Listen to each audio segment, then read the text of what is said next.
Hello दोस्तों, स्वागत है आपका एग्ज़ाम पेपर सॉल्यूशन में। और आज की इस वीडियो लेक्चर में हम बात करेंगे यूपीएसआई के पेपर की।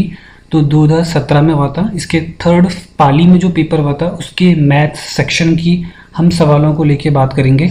तो बने रहिए इस वीडियो के साथ अंत तक।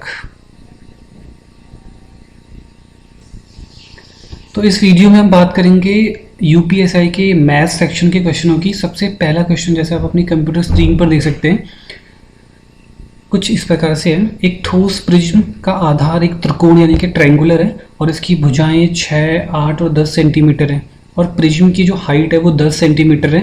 और इसमें हमको बताना है कि प्रिज्म का कुल सतह क्षेत्रफल, इसका पार्श्व क्षेत्रफल यानी कि कर्व्ड सरफेस एरिया और इसका वॉल्यूम कितना होगा। देखिए जैसा डायग्राम में दिखाया हुआ है कि ये एक ट्रायंगुलर प्रिज्म है जिसका ट्रायंगुलर बेस वाला एक प्रिज्म है और इसका बेस हमको दिख रहा है यहाँ पे ABC और इसके जो आर्म्स हैं वो 6, 8 और 10 हैं और इसकी जो हाइट दे रखी है वो 10 दे रखी है। तो सबसे पहले अगर हम बात करेंगे इस प्रिज्म के आयतन की, तो प्रिज्म का जो आयतन का जो फॉर्मूला हमारे पास है वो V = B × H है, जहाँ पे B क्या है, B यहाँ पे इस ट्रायंगुलर बेस का एरिया है और H इस प्रिज्म की हाइट है। तो सबसे पहले हमको करना क्या होगा कि इस एक ऐसे त्रिभुज का क्षेत्रफल निकालना होगा जिसकी भुजाएं 6, 8 और 10 है। और ये फॉर्मूला हम निकालेंगे हीरोज के फॉर्मूले से, यानी कि इसका जो क्षेत्रफल हो जाएगा वो हो जाएगा √S × S-A, S-B and S-C। इसके लिए हमको S की जरूरत पड़ जाएगी और S एक अर्ध परिमाप होता है। इसका फॉर्मूला क्या होता है, A + B + C/2, यानी कि जितनी भी त्रिभुज की भुजाएं होंगी उनका योग और बटा 2।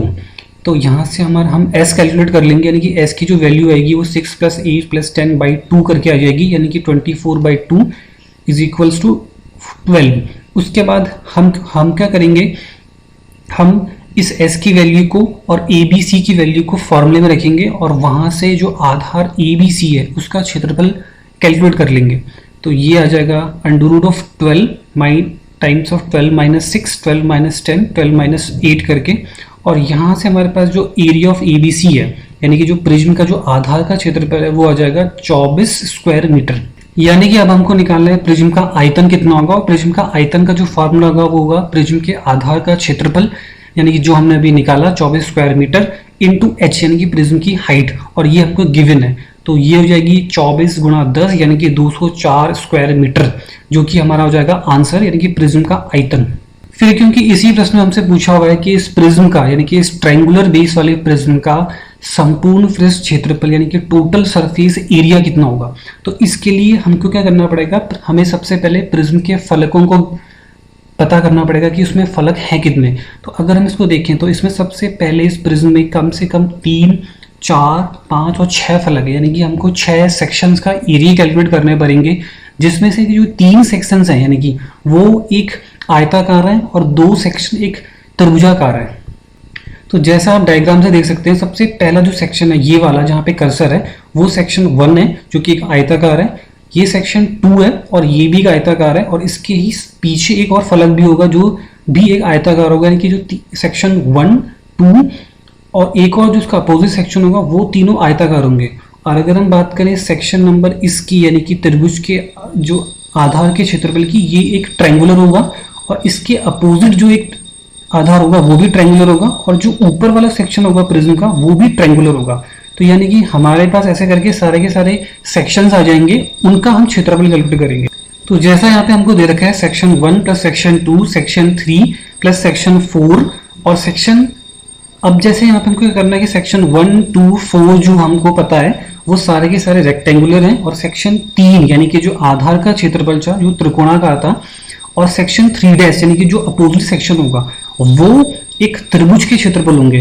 तो उनको हमको अलग अलग फॉर्मूलों की मदद से निकालना है। अब हमको पता होता है कि जो रेक्टेंगल सेक्शन है, कोई रेक्टेंगल का अगर हम क्षेत्रफल ज्ञात करें तो वो होता है लंबाई गुणा चौड़ाई, यानी कि तो जैसा यहाँ पे हम देख सकते हैं कि सेक्शन 1 हम इसको बोल रहे हैं और इसका जो क्षेत्रफल है वो कैसे आएगा। देखिए हम यहाँ पे दोस्तों देख सकते हैं कि ये वाला जो सेक्शन है वो एक रेक्टेंगल है और रेक्टेंगल का जो क्षेत्रफल होता है वो लंबाई गुणा चौड़ाई होता है। तो इसकी जो लंबाई हो जाएगी ये तो हो जाएगी प्रिज्म की ऊंचाई और इसकी जो चौड़ाई हो जाएगी वो हो जाएगी ये वाली लेंथ, यानी कि 6। तो 10 × 6 इस सेक्शन का एरिया आ जाएगा।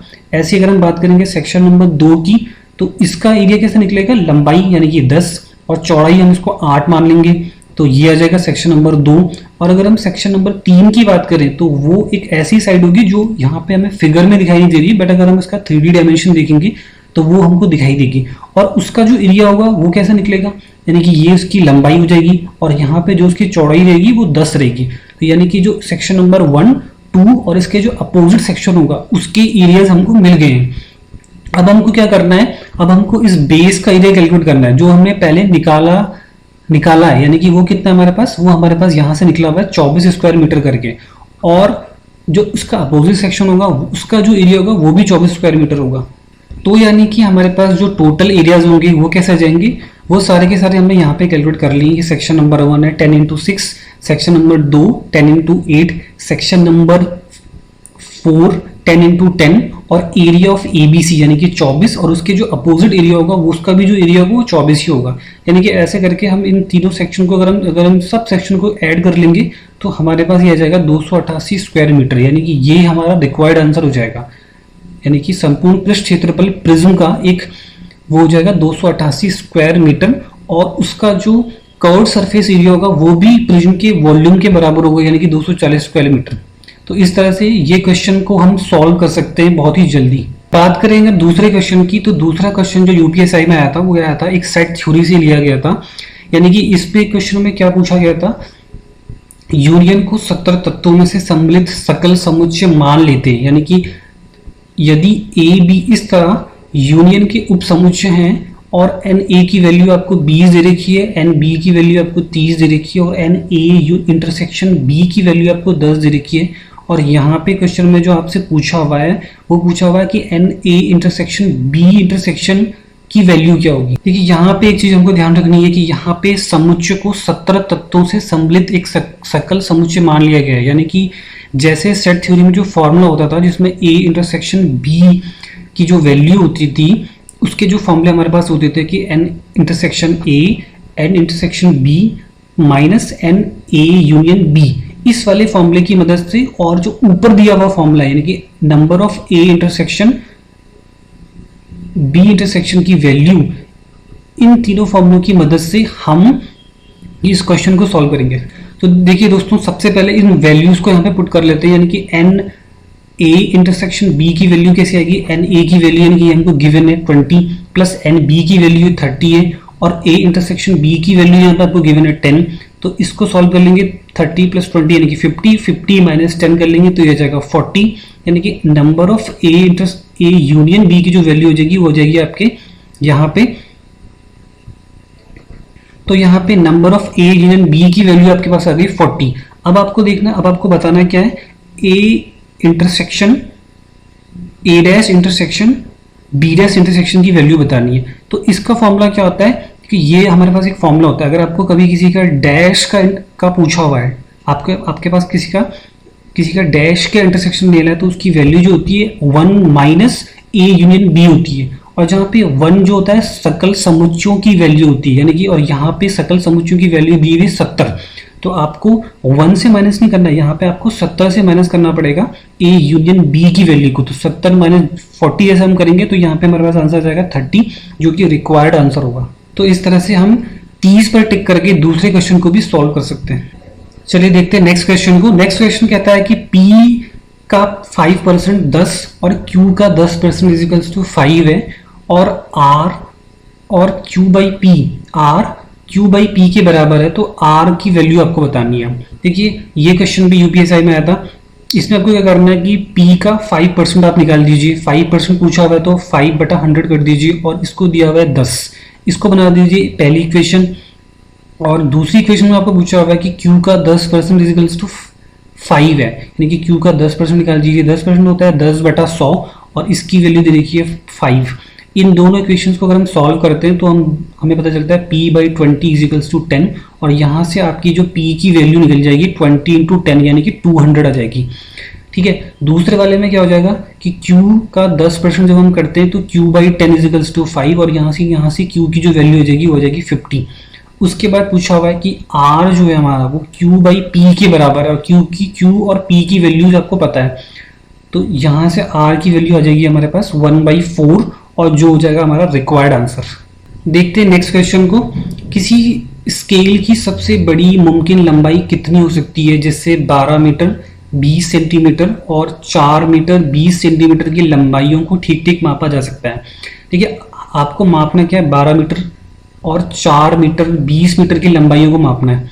तो इसके लिए हमेशा एक बात को हमेशा ध्यान रखना पड़ेगा हमें कि जब भी हम किसी भी लंबाई को नापना होता है तो हमारा जो स्केल होता है वो हमेशा उस लंबाई से छोटा होना चाहिए। यानी कि यहाँ पे जो सबसे छोटी लंबाई है वो है 20 सेंटीमीटर।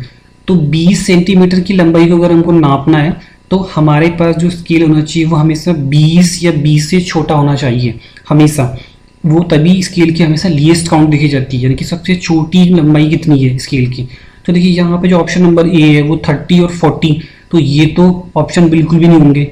अब हम बचते हैं, केवल दो ऑप्शन बचते हैं हमारे पास कि एक सी वाला और एक बी वाला।